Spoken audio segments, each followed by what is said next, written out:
Hello and welcome back to the NCERT Baba channel. This is your Adarsh bhaiya. और काफी दिनों से डिले चल रहे थे वीडियोस में, और काफी दिनों के बाद हमने ये पहला क्लासरूम वीडियो आपके लिए लाया है।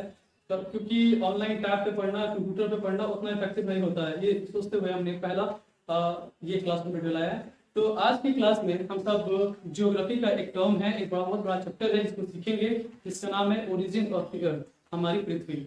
इसकी शुरुआत, इसकी बनावट कैसे बनी, ये कैसे सब, इसकी उत्पत्ति कैसे हुई, इसी के बारे में पढ़ेंगे। ठीक है, तो आइए चलिए शुरू करते हैं बिना किसी देरी के।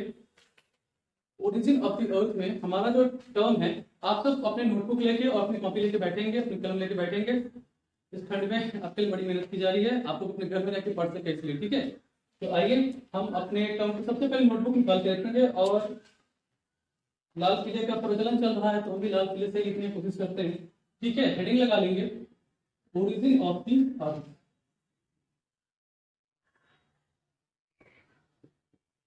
ओरिजिन ऑफ द अर्थ, कैसे हमारे अर्थ का निर्माण हुआ था, कैसे हमारी पृथ्वी बनी।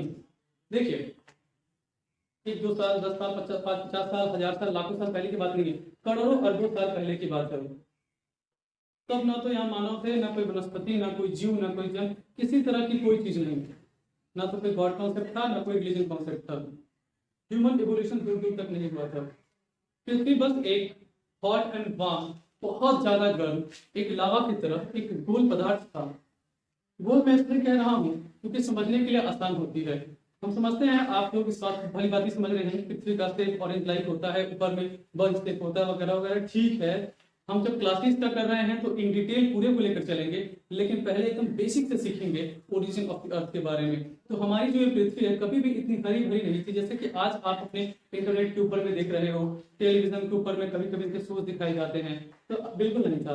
तो यही सब जानेंगे कि ये सब हुआ कैसे। पर इसको जानने से पहले, सबसे पहले हमारी पृथ्वी ब्रह्मांड में जिस जगह पर मौजूद है, थोड़ा सा उसके बारे में जानेंगे, थोड़े से उसके प्रोसेसेस जानेंगे, थोड़ा सा उनके बारे में जानेंगे, फिर डिटेल में पृथ्वी की चर्चा करेंगे। ठीक है, तो सबसे पहले ओरिजिन ऑफ द अर्थ में हमारा जो आज का चैप्टर होगा वो है सोलर सिस्टम। ठीक है, तो आइए हेडिंग लगाते हैं। ओरिजिन ऑफ द अर्थ में सबसे पहला चैप्टर है सोलर सिस्टम, क्योंकि हमारी पृथ्वी कहाँ है ये जानने के लिए अब आप समझिए। ठीक है, तो आइए ओरिजिन ऑफ द अर्थ के बारे में पढ़ते हैं, एक छोटा छोटा कॉन्सेप्ट के बारे में। इससे पहले हम ये ओरिजिन ऑफ द अर्थ के बारे में से पहले हम थोड़ा सा सोलर सिस्टम के बारे में पढ़ लेते हैं पहले, उसके बाद में ओरिजिन ऑफ द अर्थ पे हम आएंगे। ठीक है, चलिए तो हेडिंग लगा लीजिए सब लोग। अभी फिलहाल के लिए ओरिजिन ऑफ द अर्थ में लगाना है, यहाँ पे लगा लीजिए साइड में। आप लोग अपनी कॉपी में पहला जो टर्म है वो है solar system. Solar system heading लगा लेंगे, सोलर सिस्टम। देखो, बेसिकली आप सब लोग जानते हैं सोलर सिस्टम के बारे में, सौरमंडल सभी जानते हैं कि यहाँ 8 ग्रह है। इसका जो मुखिया होता है, हेड जिसे कहते हैं, वो हमारा सूर्य है, जो कि बिल्कुल बीच में है। बट इसको जानने से पहले ये समझिए कि हमारा सोलर सिस्टम दिखता कैसा है। बहुत जगह पे कुछ किताबों में फिगर ऐसे दिखाए जाते हैं कि ये बड़ा सा सन है और यहाँ पर ये आपके प्लैनेट्स हैं। जैसे कि बहुत सारी किताबों में हमने देखा है, कुछ इस तरह की फोटोज बनाते हैं और बच्चों को लगता है कि हमारा जो सन है वो सबसे कोर पे है और हम उसको कोर पे सबसे एज पे है और ये बीच में प्लैनेट्स कोर पे है। तो बिल्कुल ऐसा नहीं है, क्योंकि आप जानते हैं कि हमारे जो प्लैनेट्स हैं वो रिवॉल्व करते हैं किसके, सन के साइड से। तो जब सन के साइड से ये रिवॉल्व करेंगे तो कहाँ रिवॉल्व करेंगे, इधर आकर के ना। इसका मतलब तो ये हुआ कि सन हमारा कभी भी एज पे नहीं होगा, सन हमारा कोर पे होना चाहिए, बीच में होना चाहिए। तो आइए सबसे पहले इसका ओरिजिनल जो फोटो है और जो इसका डायग्राम है वो समझिए कि पहले सोलर सिस्टम वास्तव में दिखता कैसा है। इंटरनेट पर, इंस्टाग्राम और फेसबुक के अलावा और भी बहुत सारी चीजें हैं जिन्हें देखिए और समझी जा सकती है। सोलर सिस्टम टाइप करें, अच्छी फोटोज आएंगी। ठीक है, बहुत बेसिक है क्लासेस के लिए। और सबसे इंपॉर्टेंट बात है कि जो लड़के ग्रेजुएशन के फर्स्ट और सेकेंड ईयर में भी हैं और थर्ड ईयर में भी हैं, उनके लिए बहुत इफेक्टिव होने वाला है। क्योंकि भाई मैं आप लोगों के लिए पूरा का पूरा सविंद्र सिंह से लेकर माजिद हुसैन के सारे बुक को कवर करूंगा यहाँ पे। ठीक है, ये क्लासरूम बड़ी लंबी जाएगी, बच्चों को भी समझ में आएगा और बड़ों को भी। तो बच्चे अपने हिसाब से उनको जितना जरूरत होगा वो टॉपिक वाइज समझ लेंगे। और जो आगे है क्लास 11th में, 12th में और जो ग्रेजुएशन के फर्स्ट सेकंड थर्ड ईयर में है, वो अपने अनुसार इस वीडियो को देखेंगे। नोट्स मैं आपको पीडीएफ के फॉर्म में अवेलेबल कर दूंगा, वहां से आप डाउनलोड कर लेंगे मेरे टेलीग्राम लिंक पे जो डिस्क्रिप्शन में गिवन होगा। ठीक है, चलो भाई बिना किसी लेट के आगे बढ़ते हैं। तो सबसे पहले फोटो देखो भाई, क्योंकि सन एक गर्म है तो हॉट रेड होता है। आइए देखते हैं इसको। ये हमारा सन है। देखो सर्कल वर्कल ठीक है यार, बनता नहीं बट समझ लेना ध्यान से सब देख के। देखो ये सन है और हमारे ये प्लैनेट है। सबसे पहले जो प्लैनेट आता है हमें पता है क्या होता है, मरकरी होता है ना, मरकरी प्लैनेट होता है। मरकरी के बाद क्या आएगा बताओ, कोई भी प्लैनेट ले लें हम, हमें नहीं पता, तुम्हें भी नहीं पता। वेनस और सब लाइन से आते हैं, वेनस ही होगा बट आपको नहीं पता, चलिए मान लिया। तो ये जो एक प्लैनेट आ गया, इस प्लैनेट के बाद में कोई अगला प्लैनेट आएगा। अर्थ, दोनों को सिस्टर कहा जाता है, ट्विन सिस्टर्स के नाम से जानते हैं। अर्थ और वेनस को जुड़वा बहने हैं क्योंकि शेप और साइज में दोनों सेम। ठीक है, तो ये हमारा अर्थ है। अच्छा ये लग रहा है कि एकदम लास्ट तक है, चलिए इसको इधर थोड़ा समझते हैं, तो थोड़ा पास कर लेते हैं। ठीक है, इसको यहाँ कर लेते हैं, अभी ठीक होगा आप लोग के लिए। ठीक है, आइए इधर देखते हैं। मान लीजिए कुछ प्लैनेट्स इधर हैं। अब चूंकि सारे प्लैनेट्स हमारे, इतना तो आपको पता ही होगा, बेसिक क्लास में हमने सीखा है, और जो नहीं पता है वो सुन ले कि अर्थ के चारों तरफ हमारे प्लैनेट्स रिवॉल्व करते हैं। रिवॉल्व करने का मतलब घूम रहे हैं, घूम रहे हैं, गोल गोल घूम रहे हैं। ठीक है, तो ये घूम रहे हैं। चलो कुछ इधर होंगे, ऐसा जरूरी थोड़ी है कि ये सब एक साथ ही घूम रहे होंगे। अलग अलग टाइम पे अलग अलग सबकी ड्यूरेशन होती है, सबका अपना अलग ड्यूरेशन होता है, सबका अपना अलग रोटेशन होता है due to their mass and weight. अलग अलग सबकी होती है, सबका अपना डेंसिटी है। तो कुछ यहाँ भी होंगे बड़े फॉर्म में। अब एग्जैक्ट सम तो नहीं हो सकते, बट मान लीजिए कुछ इसने छोटे, कुछ इससे थोड़े बड़े, कुछ इससे और बड़े चल रहे हैं। एक्चुअल पिक्चर ये होना चाहिए, और एक्चुअल पिक्चर यही है भी, क्योंकि हमारा जो सूर्य है वो केंद्र में है, सेंटर है, केंद्र। अब चूंकि आप सबने क्लास 8 से 7 से ही 9 10th में और 11 12th में भी एक टर्म बड़ा ही कॉमन टर्म होता है फिजिक्स में, जिसको आप ग्रेविटेशन कहते हैं। पर कभी फिजिक्स में ये सोचा कि ग्रेविटेशन उत्पन्न कहाँ से होती है। ग्रेविटेशन को ऊपर बहुत सारे न्यूमेरिकल सॉल्व करे होंगे तुमने, बहुत सारे कॉन्सेप्ट पढ़े होंगे, तुम डर गए होंगे, सॉल्व भी नहीं होते होंगे। ठीक है, वो अलग बात है। लेकिन सोचिए कि ये जो ग्रेविटी है इन प्लैनेट्स के अंदर में, आपके अर्थ पे अलग है, आपके मार्स पे अलग है, जुपिटर पे अलग है, सैटर्न पे अलग है। तो ये सब जो आपके अलग अलग ग्रेविटीज हैं कहाँ से उत्पन्न हो रही हैं, ये सब इनको कहाँ से मिला। तो याद रखिएगा, है तो बहुत बड़ा कॉन्सेप्ट, पर मैं बहुत छोटे से टर्म में बताने की कोशिश करता हूँ कि ये सारी की सारी ग्रेविटी इनको सन से मिलती है। सन के पास इतनी ग्रेविटेशनल पुल है, इतना ज्यादा कि सबको अपने एक पूरे ऑर्बिट में बांध कर रखता है। ये केमिस्ट्री में पढ़ा होगा एटम्स के बारे में, वो अपने ऑर्बिट में घूमते हैं, बिल्कुल वो भी ऐसे ही घूमते हैं। इनका भी अपना ऑर्बिट है, इसका भी अपना ऑर्बिट है भाई।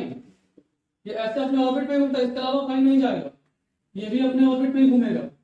मान लो कि ये थोड़ा सा आगे से निकल गया, ये भी अपने ऑर्बिट में घूमेगा, इसका अपना अलग ऑर्बिट होगा। ठीक है, ऐसे करके इसका अपना अपना ऑर्बिट होता है। एक्चुअल फिगर समथिंग कुछ आपको ऐसे सोलर सिस्टम कैसे दिखती है, और इसमें आपके पूरे सन से लेकर के जितने भी आपके प्लैनेट्स हैं, और उन प्लैनेट्स के सब प्लैनेट्स हैं जिन्हें आप प्लैनेटॉइड्स कहते हैं, और उससे भी छोटे जिन्हें हम एस्टेरॉइड्स नाम से जानते हैं। ठीक है, एस्टेरॉइड्स नाम से, वो सब भी हैं, बेसिकली वो माइनर प्लैनेट्स हैं, उनको हम प्लैनेटॉइड्स क्या लिखते हैं। उन्हें हम यहाँ लिख दूँ तो कोई दिक्कत, यहाँ लिख देता हूँ, और उसे क्या कहते हैं, प्लैनेटॉइड्स। ठीक है, एंड एस्टेरॉइड्स, कोई दिक्कत। ये सब है आपके एस्टेरॉइड हो गए, प्लैनेट हो गए, माइनर प्लैनेट्स होते हैं, बेसिकली छोटे छोटे प्लैनेट्स होते हैं। एक चीज और इम्पोर्टेंट बात इसमें समझिए, दुनिया में, इनफैक्ट हमारी दुनिया तो हमारा सोलर सिस्टम ही है। तो हमारा जो सोलर सिस्टम है ये एक लौता सोलर सिस्टम नहीं है पूरी दुनिया में, ये तो बस एक छोटा सा सोलर सिस्टम है हमारे गैलेक्सी का। हमारी गैलेक्सी में ऐसे ऐसे हजारों नहीं लाखों सोलर सिस्टम है हमारी गैलेक्सी में। हमारी जो गैलेक्सी है, आप सब इसका नाम कमेंट में बताएंगे कि हमारी गैलेक्सी जो है उस गैलेक्सी का नाम क्या है। बहुत फेमस क्वेश्चन है, बच्चों को पता होता है, सैमसंग गैलेक्सी नहीं होता है भाई। ठीक है, हमारी जो गैलेक्सी होती है वो अलग गैलेक्सी है, उसका नाम आप लोग कमेंट में मेंशन करेंगे। ठीक है, मैं उनको बताऊंगा सही है नहीं है। ठीक है, तो हमारी गैलेक्सी का नाम, तो हमारी जैसी एक गैलेक्सी में ऐसे ऐसे लाखों प्लैनेट, मतलब ऐसे लाखों सोलर सिस्टम, प्लैनेट नहीं सोलर सिस्टम, और ऐसे ऐसे लाखों गैलेक्सीज हमारे यूनिवर्स में हैं। एक ठीक है, और ऐसे ऐसे तमाम यूनिवर्स हमारे पूरे जो भी कह लो ब्रह्मांड में क्या जोड़ू मैं और क्या घटाऊं, ऐसे हैं। तुम सोच रहे हो कि अरे भैया इस तरह से कभी सोचा ही नहीं, तुम्हें पढ़ा ही नहीं। तुम तो रील्स देखने में बेचैन रहते हो भाई, तुम्हें ये पढ़ने की जरूरत है, तुम्हें जानने की जरूरत है। मैं हूँ, मैं सिखाऊंगा। ठीक है, आपको ये सब बताया जाएगा।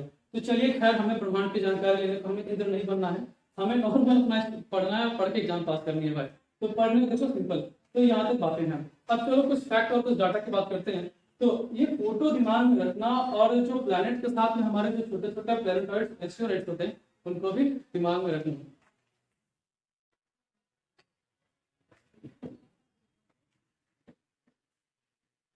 अब कुछ आंकड़े बता रहा हूँ, उन आंकड़ों को लिखेंगे जो इम्पोर्टेंट है। हालांकि किसी पेपर में आपसे पूछेगा नहीं, बट पता तो होना चाहिए ना कि हमारी यूनिवर्सिटी कितनी बड़ी है या जो भी है। एक आंकड़े होते हैं, इंपॉर्टेंट होते हैं। देखिए ग्रेजुएशन में बच्चों को पूछता है कभी कभी कि क्या है भाई बताओ, आपको नहीं पूछेगा, इवन किसी कोऑपरेटिव एग्जाम में भी नहीं पूछेगा। और एक बात इंपॉर्टेंट बात, ये अगर 6 से 12 तक के बच्चों के लिए है, तो भाई जो भी यूपीएससी बीपीएससी वाले, रेलवे वाले जो भी हैं, आप यही पढ़ते हैं तो किसी किताब से कंपाइल करके पढ़ते हैं, इंटरनेट से वीडियो देख के पढ़ते हैं, तो यहीं से पढ़ो भाई, पूरा हो जाएगा। बस आराम से देखो, कोई बड़ी वीडियो नहीं बनेगी, 20-22 मिनट की तो वीडियो है, 20-22 मिनट तो बतिया लेते हो, सब देख नहीं सकते हो वीडियो। हाँ चलो, तो सबसे पहले आंकड़े लिखिए, सबसे पहले लिखिए अपने डायमीटर के बारे में, लिखिएगा कि डायमीटर ऑफ सोलर सिस्टम, लिखिए diameter of the solar system. अब आंकड़े हैं भाई, याद नहीं रहते, मुझे भी देखने पड़ते हैं। Diameter of whole solar system, ऐसे नोट्स बना के लिखना अपना, लाल ब्लू पीला हरा नीला देश से बनकर सजाओ भाई। मतलब है कि जब रिवाइज करो तो ये सब चीज याद आनी चाहिए, देखने में अच्छा लगना चाहिए ताकि हो जाए। ठीक है, वीडियो को पॉज करके भी अपना देख सकते हो, हालांकि अभी ये प्रीमियर चल रहा होगा तो वो पॉज मत करना, दूसरी बार देख लेना, ठीक है। या फिर अभी समझो, इसको अच्छे से समझो, डाटा का क्या है वो हो जाएगा। चलो, तो इसको लिखो, डायमीटर क्या होती है, 1.173 करोड़ किलोमीटर। डायमीटर कहती है कि 1.173 करोड़ किलोमीटर की ऐसा यूनिट है, आपको पता होगा। ठीक है, तो हमारा जो पूरा सोलर सिस्टम का जो डायमीटर है, हमारे सोलर सिस्टम का एक्चुअली यूनिवर्स का लिखा रहा हूँ भाई, तो 1.173। अच्छा ठीक है, ये नहीं दिख रहा होगा तो मैं इसको साफ से लिख देता हूँ, नीचे लिख दूँ कोई दिक्कत, यहाँ लिख देता हूँ। ठीक है, ध्यान से देखो, 1.173 करोड़ किलोमीटर, यहाँ तक तो कोई दिक्कत नहीं है, बढ़िया। आओ एक चीज समझो, आपने कभी ना कभी सोचा होगा, अब बच्चों को बड़ा इंटरेस्ट रहता है कि भैया हमारी जो पृथ्वी है वो सूरज से कितनी दूर है, हमारा सूरज कहाँ पे है, हमारी पृथ्वी पूरे ब्रह्मांड में कहाँ पर है। तो आइए पहले समझते हैं कि ये अगर हमारा सन है, ये हमारे अगर सन जी है, ठीक है, तो हमारी जो पृथ्वी है वो कितने दूर पर है। ठीक है बच्चों, देखो पहले कहाँ, तो ऐसे देखो, तुम दूर कहीं, बहुत दूर, तुम छोटे से हो, और इसमें तुम छोटे छोटे पता नहीं किधर दिख भी नहीं रहोगे, बट ये तुम्हारी क्या है, अर्थ है मान लो। ठीक है, हमारी अर्थ है, तो इनके बीच का जो डिस्टेंस है अप्रोक्स 3 करोड़ किलोमीटर है। बट अप्रोक्स क्या होता है, अप्रोक्स भी होता है, क्योंकि हम ना तो सन तक कभी गए हैं और ना सन से कोई बाई साहब यहाँ पहुंचे हैं, तो हम मतलब अंदाज लगा सकते हैं। एक एस्टिमेशन है, हमारे साइंटिस्ट ने इन एरिया को जस्ट कैलकुलेट करके देखा है कि सूरज की किरणें कितने पहुंच रही हैं, और लाइट की वेलोसिटी से निकाल के, फिजिक्स में ये भी पढ़ा होगा तुमने, क्या होता है ना, लाइट की स्पीड क्या होती है, 3 × 10⁸ मीटर पर सेकंड पढ़ा होगा, किलोमीटर में ये क्या हो जाएगा, कम हो जाएगा। ठीक है, तो ये तो तुमने पढ़ा होगा। अच्छा एक और चीज समझो, तो इसी के हिसाब से, और सूरज की किरणें जो है वो पृथ्वी में पहुंचने में कुछ 8 मिनट कुछ सेकंड का टाइम लगाती है, जहाँ से इन्होंने डिस्टेंस निकाला है। वो सब रहने देते हैं, अभी यहाँ पर आते हैं डायरेक्ट आंकड़ों पे। तो आगे लिखिएगा, एक 1.496 होता है, मैं बता रहा हूँ आपको, लिख लीजिए। हाँ बिल्कुल सही है, 1.496, बढ़िया, ऐसे लिख लीजिए, 1.496 × 10⁸ क्या होगा, किलोमीटर। ठीक है, 1.496 × 10⁸ किलोमीटर, देखिए एक बार भाई, बिल्कुल सही है। ठीक है, ये है, तो अब हो गया आपका यहाँ तक। ठीक है, देखा, तो सन से अर्थ की डिस्टेंस भी क्लियर हो गई आपको। एक चीज, एक दो चीज और बताता हूँ आपको, थोड़ा ध्यान सुनना। क्या है कि हमारे प्लैनेट जितने भी हैं, हमारे टोटल 7-8 प्लैनेट्स हैं, हमारे 7-8 हैं, तो हमारे जो सन के चारों तरफ घूमते हैं, बेसिकली वो एंटी क्लॉकवाइज ही घूमते हैं। किसके लिए, अगर कोई व्यक्ति, मान लीजिए कि ये हमारा अर्थ है, ये हमारा नॉर्थ पोल है, आपको पता होगा, ये हमारा साउथ पोल है, यहाँ ईस्ट है, इधर वेस्ट है। तो याद रखिए कि हमारा जो अर्थ है और ये जो हमारा नॉर्थ पोल है और ये जो हमारा साउथ पोल है, तो अगर कोई व्यक्ति नॉर्थ पोल से यहाँ कोई बैठा, मान लो किसी को बैठा है स्मार्ट बॉय को, चलो स्मार्ट बॉय को बैठाते हैं नॉर्थ पोल पे, ठीक है। अब स्मार्ट बॉय मतलब नॉर्थ पोल से साउथ पोल की तरफ देखेगा तो इसके लिए जो अर्थ का होगा वो क्या होगा, एंटी क्लॉकवाइज होगा, ठीक है। तो एंटी क्लॉकवाइज डायरेक्शन में घूमेगा सिर्फ, बाकी सारे प्लेनेट एक्सेप्ट 2 प्लेनेट को छोड़ के। वो कौन कौन से हैं, जल्दी से बताओ कौन कौन से हैं सब, कमेंट में फटाफट बताओ सब, नहीं पता? 2 हैं, वेनस है और यूरेनस है, 2 हैं, ठीक है। एक तो इसकी बहन और ये इसका फूफा, तो ये दोनों अपने उल्टा चलते हैं, ये दोनों किसी की नहीं सुनते हैं। छोटी बहन और फूफा जी एकदम नाराज रहते हैं हर किसी से, ठीक है ना। तो अपने घर में देखिएगा, तो ये नाराज हैं, सारी दुनिया एक तरफ इनका एक तरफ, इनको खाली में रसगुल्ला तो कम काहे मिला हमको, उसी बात पे लड़ाई है, दूसरे अपने अपने डायरेक्शन में घूम रहे हैं, उसी बात पे नाराज है। बाकी कोई लॉजिक वॉजिक नहीं है इसमें, ठीक है। लॉजिक वॉजिक से हटा देना से, लॉजिक पढ़ना फिजिक्स में ठीक है। आइए, तो ये हो गया नॉर्थ। लॉजिक की बात है भाई साहब, सबका अपना अपना घूमने का तरीका है, सबके ग्रेविटी अलग अलग है, समझना है लॉजिक। तो थोड़ा दिन वेट करो, आगे बढ़ते जाओ, धीरे धीरे छोटा एबीसीडी सीख लो, फिर एक और एरोप्लेन का, एक और एरोडायनामिक्स भी सिखाऊंगा भाई आपको। और अभी सीखो, ये छोटी छोटी बातें हैं, ज्यादा डीप अभी नहीं जाना है, गहराई में डूब जाते हैं लोग, सतह पे रहिए, टर्न करेगा। चलिए, तो एक्सेप्ट वेनस एंड यूरेनस याद रखिएगा बात। अच्छा हाँ, एक और चीज, सबकी अपनी अपनी ऑर्बिट होती है, लेकिन कुछ प्लैनेट्स आपस में अपनी ही ऑर्बिट बना लेते हैं, जिनमें उनके प्लेटॉइड्स और एस्टेरॉइड्स घूमते हैं। आपको पता है उनके बारे में? मार्स ऊपर लिखता हूँ हिसाब से, ठीक है। सर बाबा को साइड करते हैं थोड़ी देर के लिए, तो आपने नोट कर ही लिया होगा, तो थोड़ा ध्यान से देखिए। 2 नाम लिख रहा हूँ, एक लिख रहा हूँ मार्स और दूसरे हैं जुपिटर। याद रखिएगा बाबू, मार्स और जो जुपिटर है हमारा, मार्स और जुपिटर के बीच में इनका अपना ऑर्बिट होता है। आप हिंदी में लिख लीजिए। बहुत लोगों को शिकायत रहती है कि भैया खाली अंग्रेजी पढ़ाते हैं, अरे मैं बोलता तो हिंदी में ही हूँ भाई। तो देखिए, इनका अपना अलग ऑर्बिट होता है, अलग ऑर्बिट होता है। अंग्रेजी वाले समझदार हो तुम, लाइक करो, आगे देखो, ठीक है। तो अंग्रेजी में समझ जाना भाई, इनका अपना अलग ऑर्बिट होता है।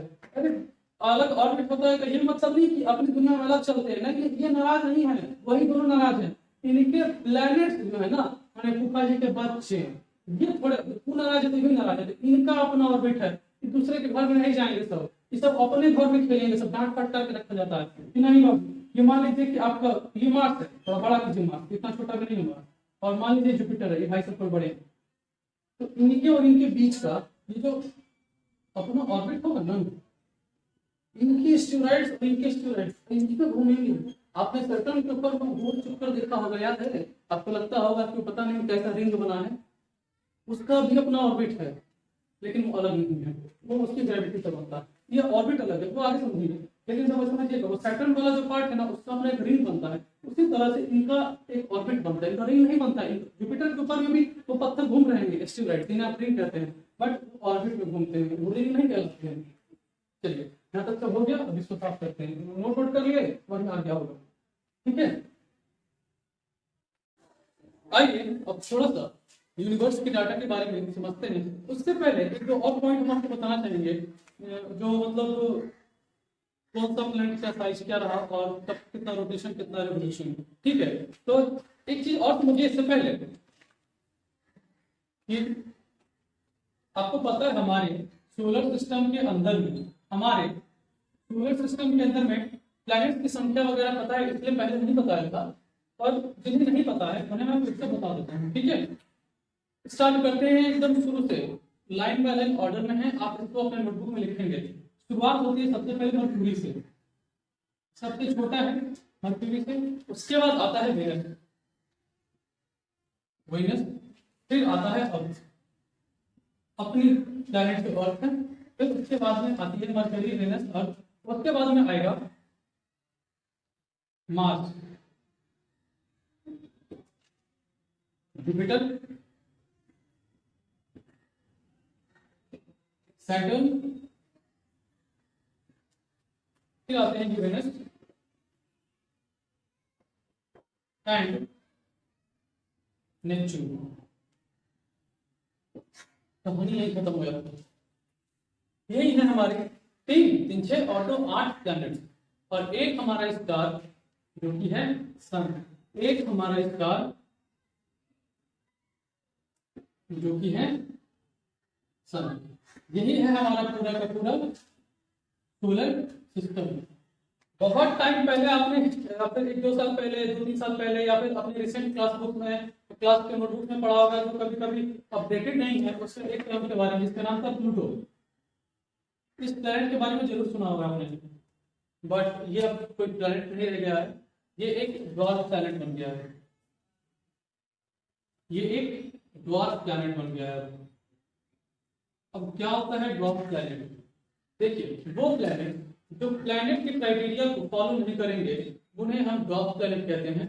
तो प्लूटो के साथ भी यही कहानी है। क्या होता है, किसी का भी प्लैनेट बनने के लिए कुछ 2-3 पैमाने हैं, 2-3 क्राइटेरिया है जिसको फॉलो करना बहुत ही कंपल्सरी होता है। सबसे पहला तो पैमाना ये है कि वो सन के साथ जो उसने अपनी ऑर्बिट बना रखी है, उस ऑर्बिट में वो मूव करे, और उसकी वजह से उसके दूसरे जो प्लैनेटॉइड्स हैं उस पर कोई इफेक्ट ना पड़े, या फिर कोई बड़े पास में कोई बड़ा ग्रह है तो उसकी चाल की वजह से, उसके रोटेशन और रेवोल्यूशन की वजह से अपने ऑर्बिट पे उनके ऊपर कोई इफेक्ट ना पड़े। प्लूटो इस क्राइटेरिया को क्वालिफाई नहीं करता है, तो यहाँ पर वो फेल हो जाता है। अब प्लूटो का जो एस्टेरॉइड्स हैं, जैसा कि आपको प्लूटो के एस्टेरॉइड्स के बारे में क्लास के शुरू में ही बताया था, तो प्लूटो के जो एस्टेरॉइड्स होते हैं और प्लूटो का जो मास होता है, तो प्लूटो का जो मास होता है उनके एस्टेरॉइड से जरा ध्यान से देखिएगा, वो ना 0.007, इसको नोट करना भाई, बहुत इंपॉर्टेंट बात। तो उसका जो एस्टेरॉइड्स होते हैं और प्लूटो का जो मास होता है बस उनसे इतना ही ज्यादा होता है। तो मान लीजिए एग्जाम्पल के तौर पर मैं सन बाबा को थोड़ी देर के लिए में डाल रहा हूँ, ठीक है, देखिएगा। ये एग्जाम्पल के लिए मान लीजिए कि अगर कोई मास है, मान लीजिए कि 2 kg, ऐसा कोई ग्रह नहीं है, मानते हैं मास है कोई 2 kg, तो उसका जो ग्रह होगा कितना ज्यादा हो गया, 0.007 ज्यादा। तो ऐसा नहीं होना चाहिए, ऐसा बिल्कुल नहीं होना चाहिए। मास जो भी हमारा है, प्लैनेट जो है हमारा, उसका जो मास है उसके अपने प्लैनेटॉइड से, अपने एस्टेरॉइड से कम 1000 गुना, लाख गुना, मिलियन में वो इतना हो तो जाकर के वो प्लैनेट की क्राइटेरिया को सेटिस्फाई करता है। अर्थ का मैं अगर एग्जांपल ले लूं, ये नोट कर लीजिएगा, ये एग्जांपल हटा देते हैं। ये जो आपका स्टार नहीं है, इसको ऐसे नोट कर लीजिएगा आप लोग, कि ये सब नोट करते रहिए क्लास में, मैं इसलिए बता रहा हूँ। ये प्लूटो के बारे में बताया। Pluto mass nearby planetoids, nearby planetoids से कितना है 0.007। अर्थ के बारे में जान करके हैरान हो जाओगे। अर्थ के जो प्लैनेटॉइड्स हैं, जो एस्टेरॉइड्स हैं, और उससे अर्थ का मास ना 1000, ना 10,000, ना लाख। लिख देता हूं, ध्यान से देखना, लिख रहा हूं। Earth mass to the nearby planetoids is 1.7 million times. मतलब अगर कोई एटलीस्ट एस्टेरॉइड 1 kg का भी होगा तो 1.7 मिलियन kg में होगा। तो कोई भी एस्टेरॉइड 1 kg का नहीं होता है, तो मिनिमम भी होता है तो 10,000, 5,000, 20,000 इससे ऊपर का ही होगा। तो सोचिए अर्थ का मास किस तरह से होगा, समझ में आ रहा है? तो ये अच्छा, जो अर्थ का मास दिया जाता है वो मिनिमम करके लिखा जाता है। ये एक मतलब जो अब माना जाता है, ठीक है, कि ऐसा है, हर प्लैनेट का अपना अपना अलग अलग होगा, उसी तरह अर्थ का भी अलग है। तो ये बेसिक सी बात बतानी थी। अब प्लूटो क्या है, इन सारे कंडीशंस को सेटिस्फाई नहीं करता। अब जब प्लूटो इन सारे कंडीशन को सेटिस्फाई नहीं करता, और एक और कंडीशन है कि प्लूटो का जो ग्रेविटेशनल पुल है वो पुल इतना होना चाहिए कि अपने कम से कम प्लैनेटॉइड्स को अपने ऑर्बिट में रखे, बट ऐसा नहीं होता है। ये इसका कहीं जा रहा होता है, एकदम वो नहीं कहते हैं कि मतलब कोई भी कहीं जा रहा है, किसको कोई मतलब नहीं है, क्लास में टीचर होना उसको कोई फर्क नहीं पड़ता, ये वही टीचर है जिसके होने में बच्चे खूब हल्ला करते हैं और कहाँ जाते हैं कुछ पता नहीं। तो प्लूटो इसीलिए प्लैनेट की किसी भी कंडीशन को सेटिस्फाई नहीं करता है। अब आप सोच रहे होंगे कि भैया ये प्लैनेट के कंडीशंस लाया कौन, इसको कौन वेरीफाई करता है? तो इसको वेरीफाई करते हैं साहब IAU, इंटरनेशनल एस्ट्रोनॉमिकल यूनियन। लिख देता हूँ साइड पे, ये सब छाप लिए होगे ना भाई, इसीलिए चलो अगर आप सब लिख लिए होगे इसको तो बढ़िया है, आगे लिख रहा हूँ देख लेना।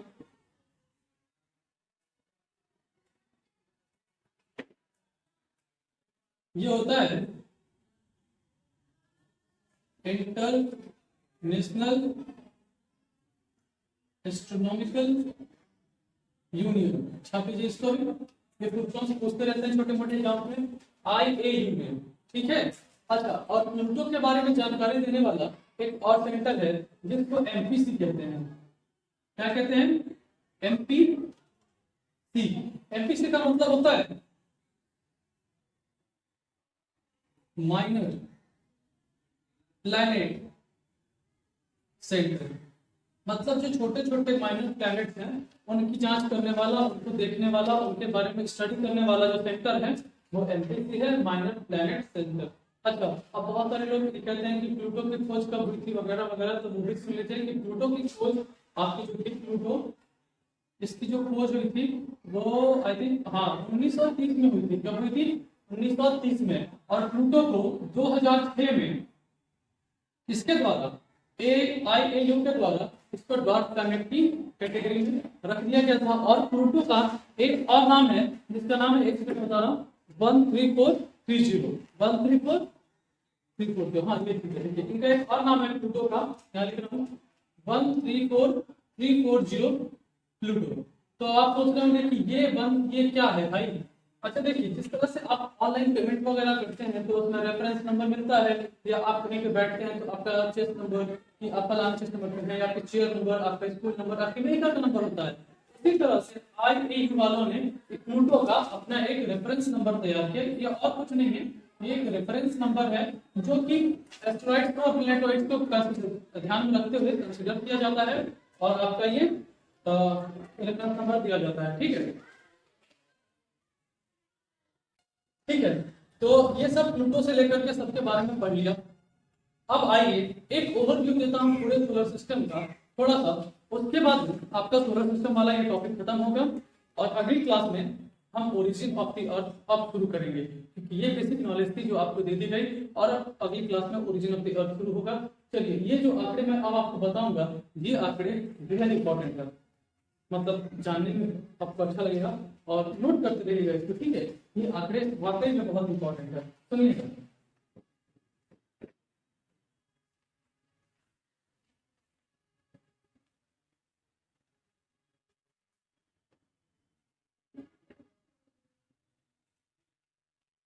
देखिए, हमारा जो सोलर सिस्टम है उसके बारे में कुछ फैक्ट सुनिए।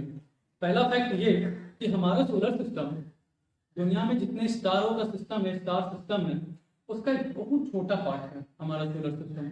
और जितना भी हमारे सोलर सिस्टम में स्टार्स वगैरह हैं, सॉरी स्टार्स वगैरह, हमारे जो पूरे गैलेक्सी में जितने स्टार्स वगैरह हैं इंक्लूडिंग आवर सोलर सिस्टम, तो पूरे ग्रुप को एक कॉमन नेम के नाम से जाना जाता है, जिसे हम कहते हैं स्पाइरल नेबुला। क्या कहते हैं? Spiral nebula. ये आपके सोलर सिस्टम का नाम नहीं है, ये आपकी गैलेक्सी का नाम है, स्पाइरल नेबुला। जिसे आप ये गैलेक्सी भी कहते हैं, अपना मिल्की वे गैलेक्सी। तो मैंने पूछा भी आपसे, आंसर भी बता दिया, चलो कोई बात नहीं, बट स्पाइरल नेबुला। अब कुछ डाटा है जो बताऊंगा, जिसको सुनकर को लगेगा कि हमारा यूनिवर्स कितना बड़ा है, हमारी गैलेक्सी कितनी बड़ी है, ठीक है। चलिए, तो नोट कीजिए, लिखवा रहा हूँ आप लोगों को ये कुछ आंकड़े हैं। अब याद नहीं रहते हैं आंकड़े भाई, तो मैं आपको आंकड़े लिखवा रहा हूँ, तो लिखिएगा सबसे पहले कि हमारी जो गैलेक्सी है मिल्की वे, इसका डायमीटर, ठीक है, इसका डायमीटर, डायमीटर ऑफ मिल्की वे क्या लिखा है? 10⁵ लाइट ईयर्स। मिल्की वे क्या है? 10⁵ लाइट ईयर्स। अब तुम कहते होगे समझ में नहीं आ रहा, अरे फिजिक्स में पढ़ा है ना, 1 लाइट ईयर इक्वल टू क्या होता है, भूल गए? चलो भूल गए तो मैं बताता हूँ। 1 light year equal to 9.46 into 10⁻15 metre ना, यही होता है ना क्या जी? 9.46 इंटू 10⁻15 मीटर। तो अगर एक लाइट ईयर इक्वल टू कितना होगा, 9.46 इंटू 10⁵ मीटर 15 मीटर, तो 10⁵ लाइट ईयर क्या होगा, मतलब 10 गुने 10⁵ इंटू 1 ना, तो कितना हो जाएगा यहाँ पर, जीरो कितने बैठेंगे, 5 जीरो, 3 2 5 जीरो, समझे? 10⁵ में 1 लाइट ईयर से गुना करोगे तो ये 5 जीरो सीधे सीधे यहाँ बढ़ जाएंगे, तो ये 5 जीरो यहाँ बढ़ जाएंगे तो क्या हो जाएगा 20। अब तो 9.46 तुम 10⁻20 लिखो और उसको तुम अपने कॉपी में लिखोगे तो तुम्हारी कॉपी कम पड़ जाएगी। पॉसिबल नहीं, लिख के देख लो अभी तुम अपनी कॉपी में, इधर से लिखना शुरू करोगे उधर को आ जाओगे, पूरा का पूरा पेज गायब हो जाएगा इस वैल्यू को लिखते लिखते, कितनी बड़ी है। ठीक है, आइए कुछ बातें आपको और बताता हूँ, ये लिख लिए होगे बेटा मंसू,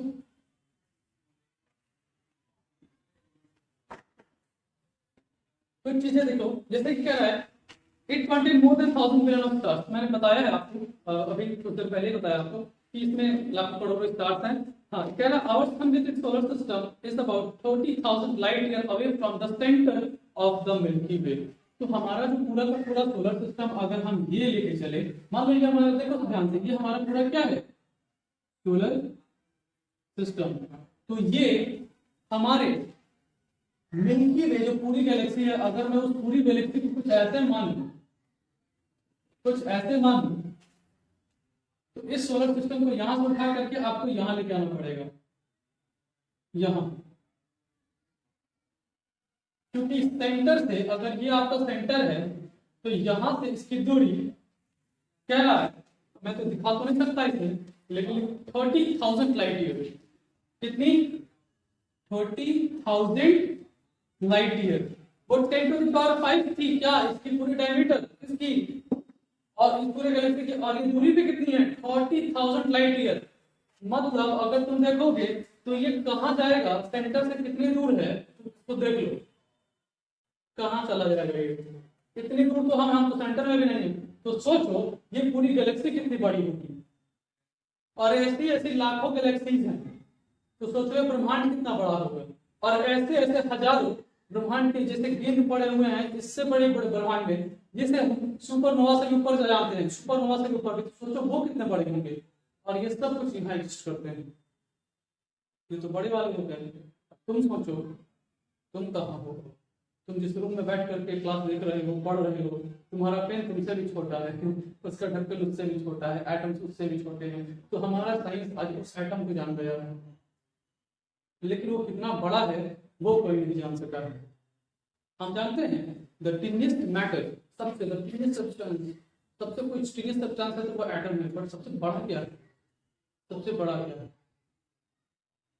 सबसे बड़ा है अनंत। क्या है, अनंत, इंफिनिटी। इसके बारे में किसको सिर्फ कुछ नहीं पता, शून्य, क्योंकि शून्य को जितना एक्सपेंड करोगे, जितना एक्सपेंड करोगे, जितना एक्सपेंड करोगे, ये एक्सपेंड होता जाएगा, पर इसका कोई अंत नहीं मिलेगा। तो यूं कहूं ब्रह्मांड हमारा शून्य है और कुछ नहीं। ठीक है, चलिए ये कुछ डाटा था, इसी के साथ आपका ये आज का क्लास खत्म करते हैं, और अगली क्लास में हम ओरिजिन ऑफ द अर्थ पढ़ेंगे, और ओरिजिन ऑफ द अर्थ में काफी सारे थ्योरीज आएंगे, नेबुलस से लेकर के hypothesis, supernova, big bang theory, Interstellar, सब कुछ, सब डिटेल कवर होगा। तो ज्यादा से ज्यादा इस वीडियो को शेयर कीजिए, हमारे एक्सपर्ट को समझिए, और आई होप कि ये क्लासरूम आपके लिए बहुत बेनिफिशियल साबित होगा। अपने जितने भी जूनियर्स हैं या सीनियर्स हैं जो 6 से लेकर के ग्रेजुएशन तक पढ़ रहे हैं, उनको ये वीडियो शेयर कीजिए। जल्द ही डेली के डेली आपका एक एक लेक्चर अपलोड होता जाएगा, और आप लोग उसको देखिए, चैनल को लाइक कीजिए, बढ़ाइए। थैंक यू, धन्यवाद, जय हिंद।